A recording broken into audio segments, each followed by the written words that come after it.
Bahala na, yan ang sabi ng... Live mula sa studio ng DWBL 1242. Sumasa inyo ang programang Gabay ng OFW International, the only OFW radio program simulcast in Hong Kong and Singapore, with correspondents from Canada, Taiwan, Malaysia, Brunei, Saudi Arabia, and other countries, kung saan namumutakte ang mga OFWs. Gabay ng OFW International. And now, your host, ang tita ng mga OFWs, si Tita Lou Medina.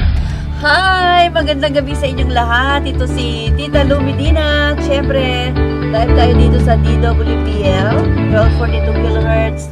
Kasama natin si Mr. Jonas, Mr. Jonas Rivera, masyadong formal.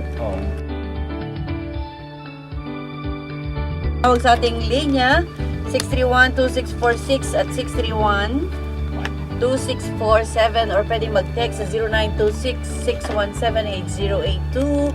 At si Jackie ay pwedeng pag-entertain ang inyong mga tawag dito sa 631-2646. If you're calling from abroad, pwede mo kayong i-dial nyo muna ang 632-631-2646. At syempre, ang programang ito ay hatid sa inyo ng Overseas Workers Welfare Administration, 3 dekada ng serbisyong tapat at nararapat, Social Security System, OFW Believe Kami sa Inyo, Employees Compensation Commission or ECC, ang manggagawang Pilipino protektado, at siyempre ang PhilHealth, bawat Pilipino miyembro, bawat miyembro protektado, kalusugan sigurado. Jonas, batiin mo naman natin mga listeners, lalo na yung mga nasa online na kanina pa, 9:15 pa lang, pinapanood ka na, yung mga kabaliwan natin. Yan, magandang gabi po sa mga nakikinig sa atin dito sa Pilipinas at syempre sa ating mga kaibigan dyan po sa overseas o sa ibang bansa na nakaantabay na sa atin, hindi pa man tayo naka-air. Yeah. Tinitext na tayo kung anong mga kabaliwang ginagawa natin on air. Diba? Sanay na sila sa atin. Yan. Ito ba ang mic ko? Ito. Yan. Nakakalito. Lagi kaming nanganganay. At pag-uusapan natin tonight yung tungkol sa quality of education sa Pilipinas, lalo na yung mga anak ninyo na I'm sure ngayon ay pinadala nyo na sila ng pang-tuition. At pabaon. At ganun pa rin ang problema ng mga nasa public school, no? Iba mga OFW ay nilipat na ba ang mga anak nila sa mga private schools? Yeah. Na medyo social, na medyo maganda daw. Mas matutuunan daw ng pansin ang pag-aaral ng kanilang mga anak. Diba? At hindi daw parang sardinas. Yan, mukhang maganda ng aking audio.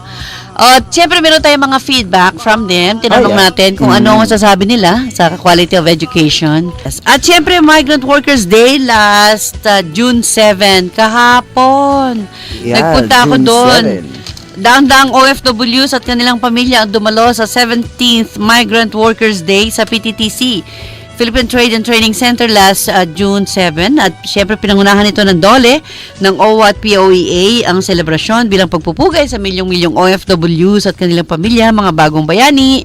Ang theme ngayong taong ito, Jonas, ay OFW sa sipag at galing. Bilig Kami sa iyo. Yan. Well, the day-long event offered opportunities and services for OFWs and family members at nandoon si OWA Administrator Carmelita Dimson, POEA Administrator Hans Kakdak, at ang special guest nila na si Senator Jinggoy Estrada. At nagkaroon ng agreement, several MOA, Memorandum of Agreement between OWA. Oo, para mas magandang serbisyo ng OWA kasi nagkaroon sila ng signing with SM Malls. Correct, yung POEA at saka yung OWA. DILG.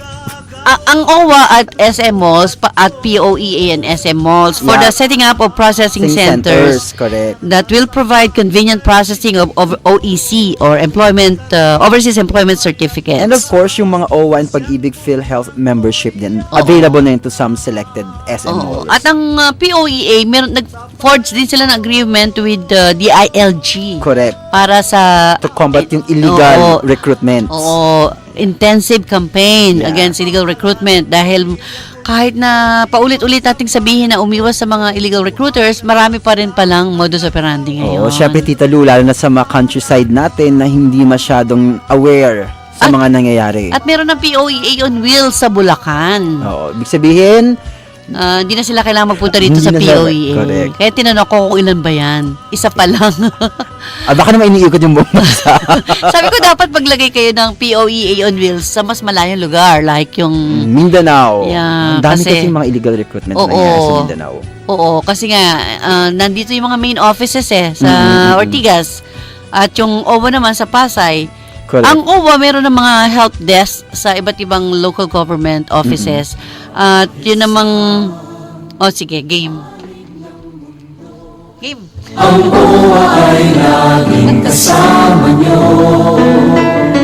Mapaedukasyon o pangkabuhayan man, ang OWA ay kaagapay ng OFW sa tagumpay. Makipag-ugnayan sa Overseas Workers Welfare Administration, OWA Hotline 833-6992 o mag-text sa 0917-898-6992.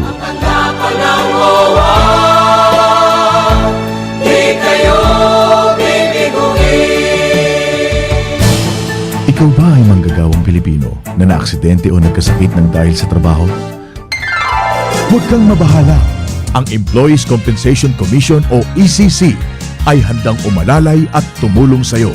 Para sa karagdagang kaalaman, tumawag sa 899-4251 o mag-log on sa www.ecc.gov.ph o magsadya sa ECC 355 Hillpuyat Avenue, Makati City. Sa ECC, ang manggagawang Pinoy ay protektado. Tanong ni Bunso, Nay, 4 kaming inaalagaan mo. Tapos, nagtatrabaho ka pa. Bakit ang sipag-sipag mo? Bakit daw? Siyempre, kasi mahal ko sila. Buti may SSS Loan Penalty Condonation Program. Basta qualified, pwede nang bayaran ng buo o hulugan ng overdue loan. May bawas penalty pa. Bakit? Para buo ang benepisyo ko para sa pamilya. SSS Loan Penalty Condonation Program mula April hanggang September 2012. Visit sss.gov.ph. Sa mas pinalawak na serbisyo, bawat isa'y sigurado protektado. Programang pangkalusugan, abot kaya na ng lahat. PhilHealth, lubos na maaasahan. PhilHealth, kaagapay ng bayan. Basta kay Pinoy, sagot ka ng PhilHealth.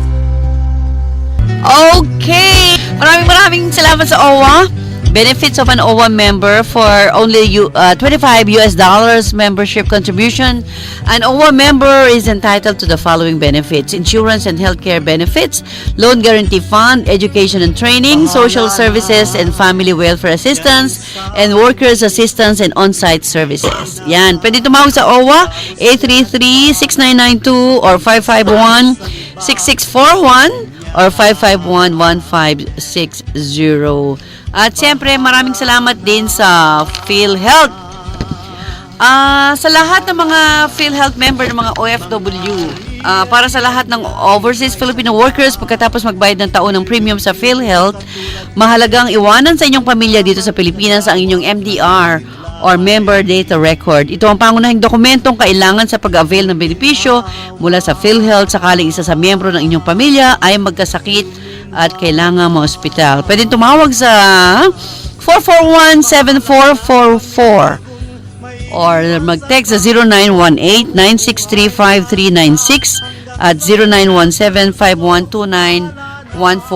Ang tiyaga ni Ellen, ano? Hi, Ellen and Brian Nisperos. Basahin mo yung mga text Natutuwa for ako sa you. couples na yan, Tita Lu. Oo Nakikita ko nga. ang kanilang sweetness sa kanilang Facebook account. Okay, pag-usapan na natin yung yung Facebook reactions nila sa topic for tonight. Kung nilipat ba nila ang kanilang mga anak sa private school mula nang sila ay maging OFW at bakit? Okay, at kumusta ang quality of education sa Pilipinas kumpara sa Taiwan, Singapore at Hong Kong? Pero mga nag-react, mga taga Taiwan. Yes, Tita Lu, eto meron tayong isang mensahe dito mula syempre sa ating masugid na kaibigan na tagasunod sa ating programa na si Miss Ellen o si Mary Ellen Nispero. Sabi niya, "Good day, Ma'am Lu. Para sa akin magastos talaga magpaaral. Okay. Yeah.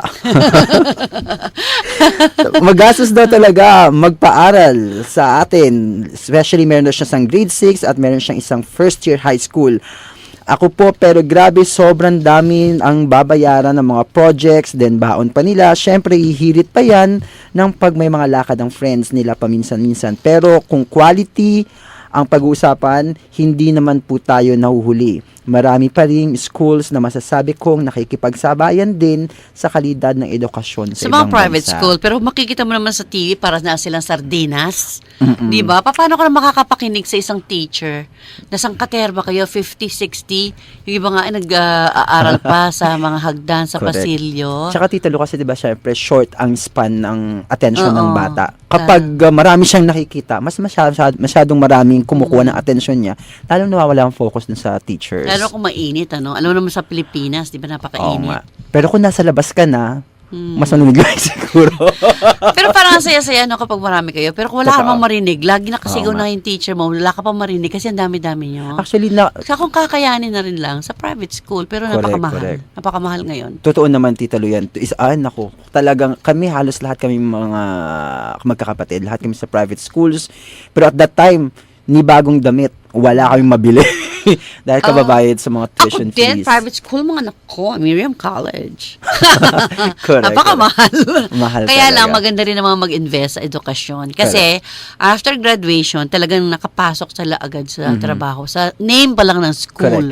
Minsan napaka-unfair yun, no, di ba? Totoo po yan. Pero, Pangalan pa lang ng school, tanggap ka na. Pero kung University of Pangasinan, University of UP, mas tatanggapin siyempre University of the Philippines. Yes, yes. Totoo po. Ganyan po talaga yan. Lalo yung mga, meron sila tatawag ng mga top schools. Kapag doon ka nang galing, nasa top list ka rin kaagad. De La nila. Salle, Ateneo, Miriam College, Yan. Pamatasan ng Sa Lungsod, ng ng Maynila. Manila. Yeah, Ano pa totoo ba? yan. Sa school mo. San Beda FEU College. lang ako siyempre. eh. Sa San Beda College. Ayan. Diba? Okay. Pero yun yung mga... Pero share ko lang, Tita Lu, yung sa amin sa aming magkakapatid. Ang ginawa ng mama ko, kasi 5 kami nag-aaral eh. So, elementary kami, public schools kami. Tapos, pagdating ng high school, private na, nag-invest ng gusto ang nanay ko sa college namin. Kasi yun daw kaagad yung titignan na sa resume eh. Saan ka graduate ng college mo. Oo, napaka-unfair Kaya doon na talaga ganun. Parang nag-invest dapat na lang. hindi. Okay, ang ating oras, 9:45. Hatid sa inyo ng PhilHealth. Good news to OFWs. Connect with PhilHealth through Facebook. Simply search OWP PhilHealth. Click lang ang like button and be updated on programs, policies, and events for overseas workers members. Pwede mag-email sa PhilHealth, owp@philhealth.gov.ph or call 632-441-7444 or mag-text sa 0918-963-5396 or 0917-512-9149. Pwede kayo mag-text sa 0926-617-8082 at batiin nga natin mga tatay. Radyo Pinoy Fans Club, meron daw silang get-together bukas. Talaga. Ito, Philippine babatiin Independence natin Day. ang mga ating mga kaibigan sa Taiwan. Sila Miss Mary Yang or Yan. Marie Yang. Hi, Marie! Hello po. Si Miss Emo. Si Miss Maribel De Juan. Si Miss Mary Ellen Nisperos, Beth Bartolo, si Ate Pearly Baluyot, syempre si Marilyn De La Cruz, si Miss Lizelle Dura, ang president ng RPFC, si Miss Janet Sandoy, si Lydia Arias, si Lani Bergonio, si Sir June Panlaki, at of course si Michelle Gonzalez. Yan, ating mga Ang masugid natin. masugid na nakikinig sa Siyempre atin si Mary talaga. Ellen, no? Sabi niya, nag-audio na lang ako, ma'am, tapos nakabukas din ang streaming ko para makita ko rin kayo. 2 link nakabukas. Oh, ha? Ang tiyaga-tiyaga talaga niya, no? Yeah. Delayed lang, ma'am, ng konti. Sa DWM, mga 3 minutes. Normal lang naman yan, di ba? Normal yun, normal. Okay, good news sa mga SSS OFW members. Sali na sa Member Get Member promo at manalo ng cash prizes at trip to Boracay with your family. Isali lang ang kasamahang OFW. Hikayatin siyang maging SSS member. Makukuha ang promo registration form sa SSS Foreign Office o maaari ring mag-register online sa SSS website. Bisitahin ang www.sss.gov.ph or text SSS sa 2600 or email member_relations@sss.gov.ph or call 920-6446-255.